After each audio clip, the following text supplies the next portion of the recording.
ಪರಪ್ಪನ ಅಗ್ರಹಾರ ಜೈಲಿನ ಮೇಲೆ ಏಕಾಏಕಿ ಪೊಲೀಸರು ದಾಳಿ ಮಾಡಿದ್ದಾರೆ ನಿನ್ನೆ. ಈ ಸಂದರ್ಭದಲ್ಲಿ ಜೈಲಿನಲ್ಲಿ ಕಳ್ಳಾಟ ಮುಂದುವರೆದಿರೋದು ದಾಳಿ ವೇಳೆ ಸಾಬೀತಾಗಿದೆ.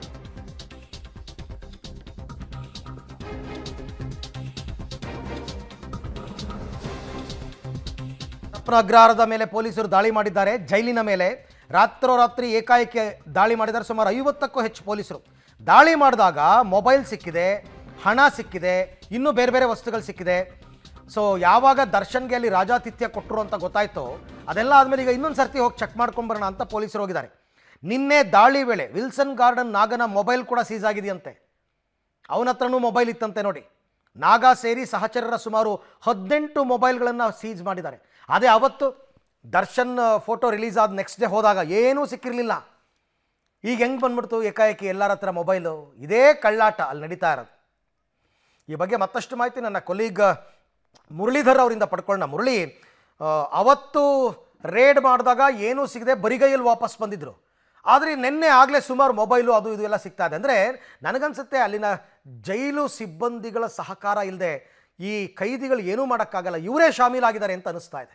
ಖಂಡಿತವಾಗಿಯೂ ಅರವಿಂದ್, ಯಾಕೆಂದ್ರೆ ಏನನ್ನೇ ಸುಧಾರಣೆ ಮಾಡಿದ್ರು ಕೂಡ ಇನ್ನು ಜೈಲಿನ ಅಧಿಕಾರಿಗಳನ್ನ ಸುಧಾರಣೆ ಮಾಡ್ಲಿಕ್ಕೆ ಆಗ್ತಾ ಇಲ್ಲ ಮತ್ತು ಜೈಲಲ್ಲಿ ಇರುವಂತ ವ್ಯವಸ್ಥೆಗಳನ್ನ ಸುಧಾರಣೆ ಮಾಡ್ಲಿಕ್ಕೆ ಸಾಧ್ಯ ಆಗ್ತಾ ಇಲ್ಲ ಅನ್ನೋದು ಮತ್ತೊಮ್ಮೆ ಸಾಬೀತಾಗಿರುವಂಥದ್ದು. ಯಾಕೆಂದ್ರೆ ಕೇವಲ 17 ದಿನಗಳ ಹಿಂದೆ ಅಷ್ಟೇ ನಡೆದಿರೋಂಥ 17-18 ದಿನ ಅಂದ್ರೆ ಈಗ ಈ ಸರಿಸುಮಾರು 20 ದಿನದ ಹಿಂದೆ ನಡೆದಂತ ಘಟನೆ. ಆ ಸಂದರ್ಭದಲ್ಲಿ ದರ್ಶನ್ ಅವರು ವಿಡಿಯೋ ಕಾಲ್ನಲ್ಲಿ ಮಾತಾಡ್ತಾ ಇರೋಂಥದ್ದು ವಿಡಿಯೋ ವೈರಲ್ ಆಗಿತ್ತು. ಅದಾದ ನಂತರ ಸಿಗರೇಟ್ ಅನ್ನು ಸೇರ್ತಾ ಇರೋಂಥದ್ದು, ರಾಜಾತಿಥ್ಯವನ್ನು ಪಡ್ಕೊಳ್ತಾ ಇರೋಂಥದ್ದು, ಇದೆಲ್ಲ ಕೂಡ ಆಗಿತ್ತು. ಆ ಸಂದರ್ಭದಲ್ಲಿ CCB ಅಧಿಕಾರಿಗಳು ದಾಳಿಯನ್ನು ನಡೆಸ್ತಾರೆ. ದಾಳಿಯನ್ನು ನಡೆಸಿದ ಸಂದರ್ಭದಲ್ಲಿ ದಾಳಿ ನಡೆಸಂತದ್ದೇ ಮಾಹಿತಿ ಲೀಕ್ ಆಗಿತ್ತು. ಆ ಸಂದರ್ಭ ಯಾವುದೇ ರೀತಿಯ ವಸ್ತುಗಳು ಕೂಡ ಸಿಕ್ಕಿರಲಿಲ್ಲ.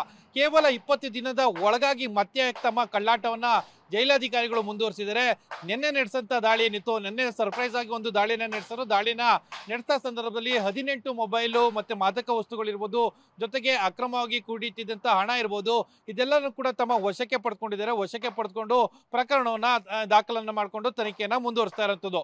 ಅಂದ್ರೆ ಇಲ್ಲಿ ಏನಾದ್ರೂ ಅವರ ಮೇಲೆ ಅಟೆನ್ಷನ್ ಅನ್ನ ಕಂಪ್ಲೀಟ್ಲಿ ಡೈವರ್ಟ್ ಅನ್ನ ಮಾಡಿದ್ರೆ, ಅವ್ರ ಮೇಲೆ ಪದೇ ಪದೇ ಈ ರೀತಿಯ ಸರ್ಪ್ರೈಸ್ ವಿಸಿಟ್ ಗಳನ್ನ ಮಾಡಲಿಲ್ಲ ಅಂದ್ರೆ ಈ ರೀತಿಯ ರಾಜಾತಿಥ್ಯವನ್ನ ಆರೋಪಿಗಳಿಗೆ ಪದೇ ಪದೇ ಕೊಡ್ತಾರೆ ಅನ್ನೋದಕ್ಕೆ ಇದೊಂದು ತಾಜಾ ಉದಾಹರಣೆ. ಅದರಲ್ಲೂ ಕೂಡ ವಿಲ್ಸನ್ ಗಾರ್ಡನ್ ನಾಗನ ಜೊತೆಯಲ್ಲೇ ಇದ್ದಂತ ಒಂದು ಮೊಬೈಲ್ ಅನ್ನು ಕೂಡ ತಮ್ಮ ವಶಕ್ಕೆ ಪಡ್ಕೊಂಡಿದ್ದಾರೆ ಅನ್ನೋದ್ರ ಬಗ್ಗೆನೂ ಕೂಡ ಈಗ ಮಾಹಿತಿಗಳು ಸಿಗ್ತಾ ಇರುವಂತದ್ದು. Arvind, right, thank you Murali, ತಮ್ಮೆಲ್ಲ ಮಾಹಿತಿಗಾಗಿ ಧನ್ಯವಾದ.